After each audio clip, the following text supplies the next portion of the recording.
Vivo বাংলাদেশে আরেকটি নতুন ডিভাইস লঞ্চ করে দিল ওয়াই সিরিজের Y18 Y17s। এটার একটা আপডেটেড মডেল বলতে পারেন, বাট দেখতে তো বেশ সুন্দর এই ডিভাইস।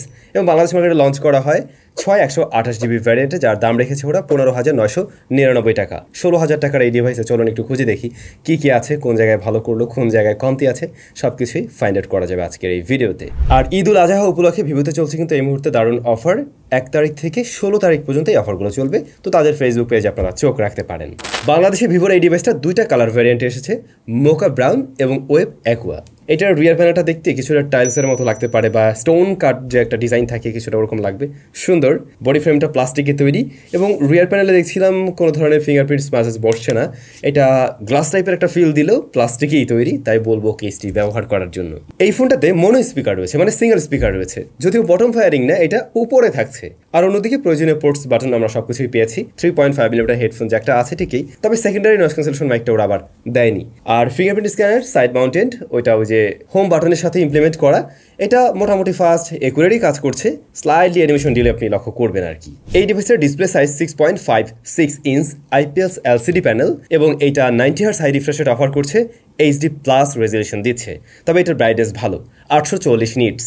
সাধারণত 15-16 হাজার টাকার প্রাইস পয়েন্টের ফোনগুলোতে আমরা 500 নিটস বা এর আশেপাশেই দেখতে পাই। সেই জায়গায় এই ডিসপ্লেটা একটু ব্রাইট আপনাদের কাছে মনে হবে, বাট অবশ্যই শার্পনেসের ঘাটতি মনে হবে, কারণ এখানে রেজলিউশন কম রয়েছে।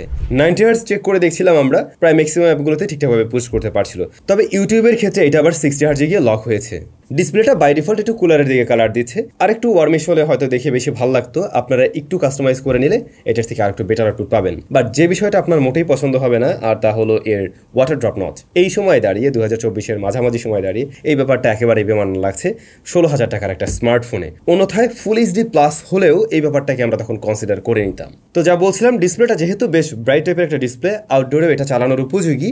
কিছুটা স্ট্রাগল করে, একদম সুপার কমফোর্টলি ইউজ করতে পারবেন না, বাট দেখা যায় চালানো যায়। ইনডোরের জন্য একদমই ঠিকঠাক আছে।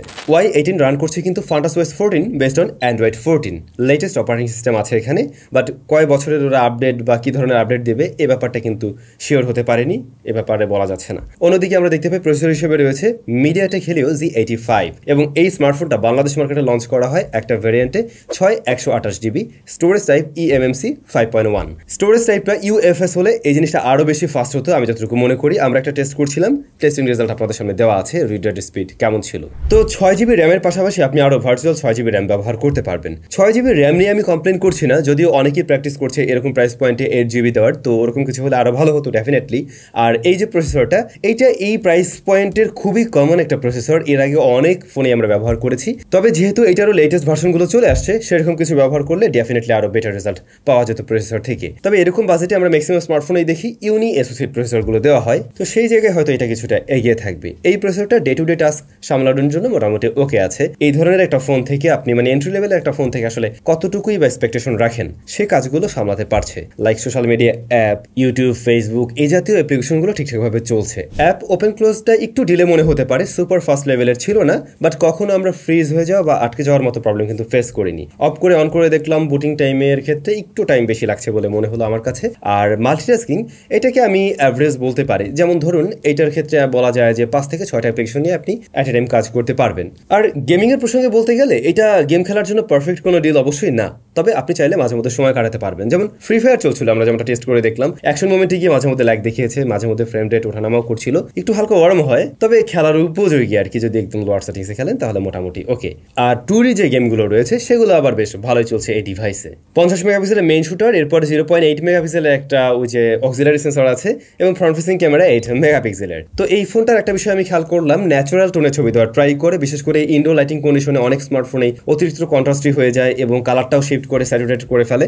তো এই ডিভাইসটা ওই কাজটা করছিল না, একদম ন্যাচারাল একটা টোন দিতে পারছিল। আউটডোরের ক্ষেত্রে হালকা আমরা একটু কালারটাকে একটু পাঞ্চি করতে দেখছি, তবে ওভার স্যাচুরেটেড টাইপের ছিল না। তো ন্যাচারাল টোন আপনাদের যাদের ভালো লাগে তাদের কাছে আই হোপ ভালো লাগবে আর কি। তবে বাজেট ফ্রেন্ডলি ফোনের ক্ষেত্রে আমরা প্রিফার করি একটু হালকা টুইকড কালার হলে হয়তো ম্যাক্সিমাম মানুষের কাছে ভালো লাগে আর কি। দেন এটা ডায়নামিক রেঞ্জটা অ্যাভারেজের পর্যায়ে পড়ে আর কি। আর এক্সপোজার কন্ট্রোল করতে গিয়ে মাঝে মধ্যে একটু হিমশিম খেয়েছে, তবে ম্যাক্সিমাম সিনারিওতে এই জায়গাটা পাস করতে পারছে আর কি। লো লাইটে অবশ্যই কিছুটা সফট ছবি দেয়, তো আপনি যদি যদি নাইট মোড অন করে নেন তুলনামূলকভাবে বেশ কিছুক্ষণ স্টাডি করে ধরে রাখতে হবে, বাট ধরে রাখতে পারলে আপনি আউটপুট রেজাল্ট অবশ্যই তখন বেটার পাবেন। নর্মাল আলো থেকে কিছুটা লাইট বাড়িয়ে দিয়ে এক্সপোজারটাকেও কন্ট্রোল করে সুন্দর একটা ছবি দেওয়ার ট্রাই করে তখন, যদিও ছবিতে সফটনেস বিদ্যমান। পোর্ট্রেট মোড আছে, এর ব্যাকগ্রাউন্ড ব্লারনেসটা আমার কাছে একটু আর্টিফিশিয়াল লাগলো কেমন যেন, এবং কিছু কিছু ক্ষেত্রে এক্সপোজার ব্যালেন্স করতে গিয়ে এখানে একটু হিমশিম খেয়েছে।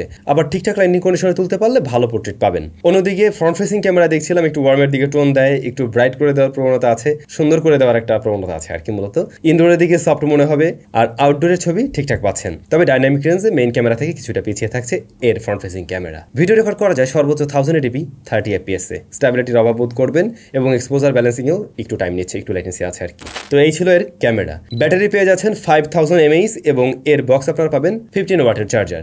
18 ওয়াট অ্যাটলিস্ট থাকা উচিত ছিল, বা 22 ওয়াট এর আশেপাশে থাকলে সেটা পারফেক্ট ডিল হতো। তো এটা চার্জ করতে একটু বেশি টাইম লাগবে, বাট ব্যাকআপ আপনি ভালো পাবেন। একবার চার্জ করে নিলে 7 ঘন্টা প্লাস এসওটি পেয়ে যাবেন এবং একদিন প্লাস টাইম ব্যবহার করতে পারবেন এই ডিভাইস 90 হার্টজ অন রেখেও। স্পিকারটা বলছিলাম সিঙ্গেল, এটা ফুল ভলিউমে হালকা পাতলা ডিস্টরশন দেয় মাঝে মধ্যে, তবে বেশ লাউড, একটু কমে রাখলে বেটার সাউন্ড পাবেন। অনেকেই এরকম প্রাইস পয়েন্টে স্টেরিও দেওয়ার প্র্যাকটিস করছে, তো আই থিঙ্ক ভিভো এই বিষয়গুলোর দিকে নজর রাখবে ইন ফিউচারে।